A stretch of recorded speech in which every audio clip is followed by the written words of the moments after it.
உங்கள் தந்திவன் தொலைக்காட்சியில் கருடா தினமும் காலை 6 மணிக்கு காண தவறாதீர்கள். நாமக்கல் அருகே ஜவ்வரிசி ஆலையில் இருந்து வெளியேறிய கழிவுநீர் விவசாய நிலத்திற்குள் புகுந்து பயிர்கள் சேதமானதால் விவசாயிகள் தலையில் அடித்துக் கொண்டு கதறி எழுந்தனர்.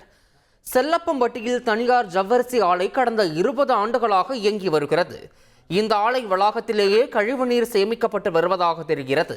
இந்நிலையில் ஆலையில் உள்ள கழிவுநீர் குட்டையின் கரை உடைந்து விவசாய நிலங்களுக்குள் கழிவுநீர் புகுந்தது.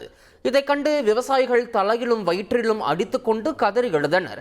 மேலும் இந்த விவகாரத்தில் உரிய தீர்வு காண வேண்டும் என விவசாயிகள் கோரிக்கை வைத்துள்ளனர்.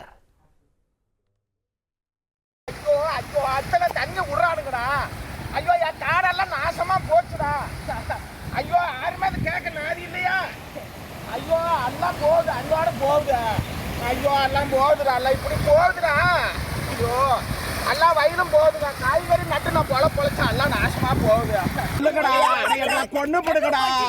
ஐயோ அடா கொண்டு போடுங்கடா, எங்களை கொண்டு போடுங்கடா.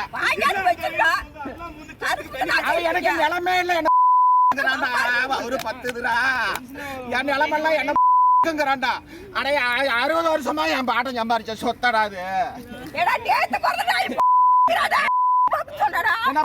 எல்லாமே வச்சு விவசாயம் பண்ணிக்கிட்டு இருந்தோம். இப்ப அதுலயும் கழிவு தண்ணியை குட்டை மாதிரி வெட்டி அந்த தண்ணி பூரா வெள்ளம் உடஞ்சிக்கிட்டு வந்து எங்களுக்கு வந்து 1.5 ஏக்கரா எல்லாமே இன்னைக்கு நாசம் அடைஞ்சிருச்சு. கேட்டா எல்லாரும் ஆபீசர்ல வராங்க, பாக்குறாங்க, எங்களுக்கு ஒரு தீர்வும் கொடுக்க மாட்டேங்கிறாங்க.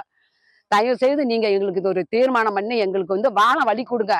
ஃபுல்லா தேங்கி இருக்குங்க. அதுல இருந்து வர தண்ணி இன்னைக்கு உடஞ்சிட்டு ஆறு மாதிரி வந்து இந்த கொத்தவரங்காய் செடி, வெங்காய செடி, அவரை செடி, பூசணிக்காய் செடி எல்லாத்தையும் பாதிச்சிருச்சு. மாவட்ட கலெக்டர்கிட்ட பெட்டிஷன் கொடுத்துருக்குங்க. பொல்யூஷன் போர்ட்லயும் சொல்லிட்டு வந்ததுங்க. எந்த ஒரு நடவடிக்கையும் இல்லை. இங்க வந்து பார்ப்பாங்க, மறுபடியும் அந்த ஃபேக்டரிக்குள்ள போய் பார்த்துட்டு அங்க என்ன நடக்கும்லாம் தெரியாதுங்க, கிளம்பிடுறாங்க.